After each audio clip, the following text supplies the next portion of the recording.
Good night, little farmer.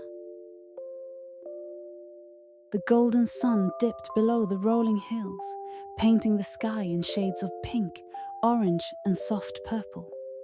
It was the end of another busy day on Oakwood Farm, and little Henry knew what that meant. It was time to say goodnight to his animal friends. Henry was 5 years old and loved living on the farm. Every evening after supper, he would put on his cozy flannel pajamas and his warm boots and head out to the barn to wish each of his friends a good night. It was his favorite part of the day. Tonight was no different. "I'll be back soon, Papa," Henry called as he wrapped himself in his thick woolen scarf. His father, who was stacking firewood near the porch, smiled and waved. "All right, but don't stay out too long. The stars are already peeking out." Henry giggled and stepped into the cool evening air. He clutched his little lantern tightly and made his way toward the barn, where the animals were settling in for the night. The barn smelled of fresh hay and warm earth, and Henry felt safe and happy inside. The first animal he visited was Bessie the Cow. Bessie was large and gentle, with big brown eyes that blinked sleepily at Henry or he approached. "Good night, Bessie," Henry whispered, reaching up to pat her broad nose. "Sleep well and have sweet dreams of green meadows and sunny skies." Bessie let out a soft, low moo, as if to say, "Good night, Henry." She gave a slow blink, then rested her head on a pile of hay, already drifting off to sleep. Henry smiled and moved on to the next stall, where Rosie the pig lay curled up in a cozy bed of straw. Rosie gave a happy grunt as Henry knelt beside her. "Good night, Rosie," he murmured. "Dream of rolling in the mud and eating the juiciest apples." Rosie snorted contentedly, nudging Henry's hand before letting out a deep, sleepy sigh. Henry giggled and gave her one last pat before standing up. Next, he tiptoed over to the hen house, where Hattie the Hen was perched on her roost, her feathers fluffed up as she nestled close to her chicks. "Good night, Hattie," Henry said softly. "I hope you and your babies have the sweetest dreams of sunshine and cornfields." Hattie clucked sleepily in response, and one of the tiny chicks let out a soft peep before snuggling closer under its mother's wing. Henry felt a warm glow in his heart as he watched them settle in for the night. Then he made his way to the sheep's pen, where Woolly the sheep was already lying down.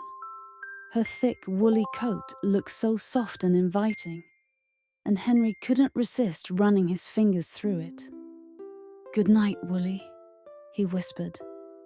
"May your dreams be filled with dancing fireflies and soft clouds." Woolly let out a gentle baa before closing her eyes. The peaceful sound made Henry yawn, but he wasn't quite done yet. There was one more friend he needed to say goodnight to.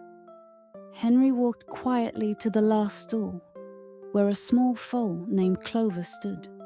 She was the youngest animal on the farm, with a soft, velvety nose and big, curious eyes.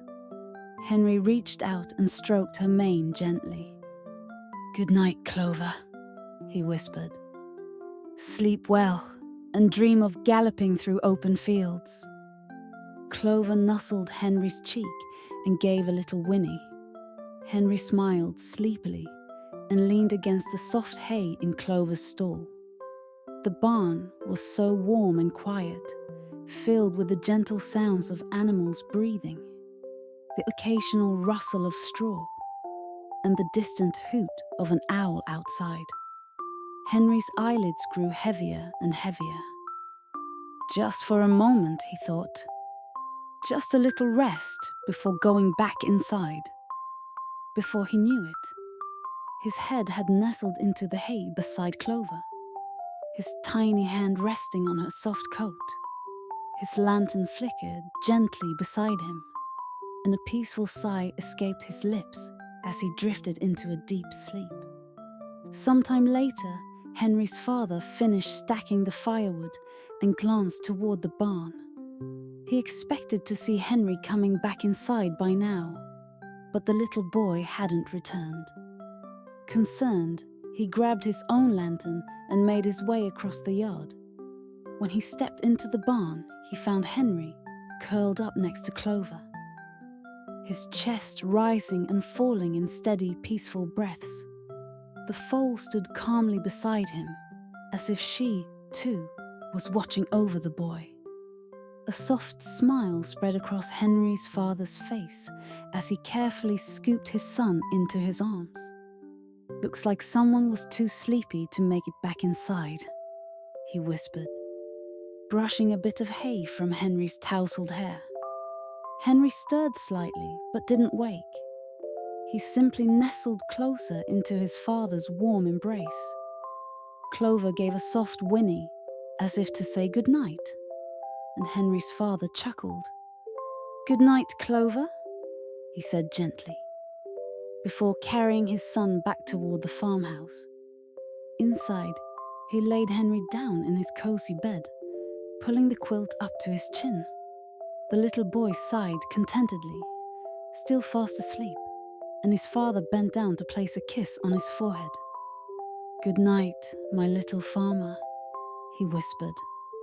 And as the moon shone brightly over Oakwood Farm, Henry dreamed of his animal friends, galloping through green fields with Clover and waking up to another beautiful day on the farm.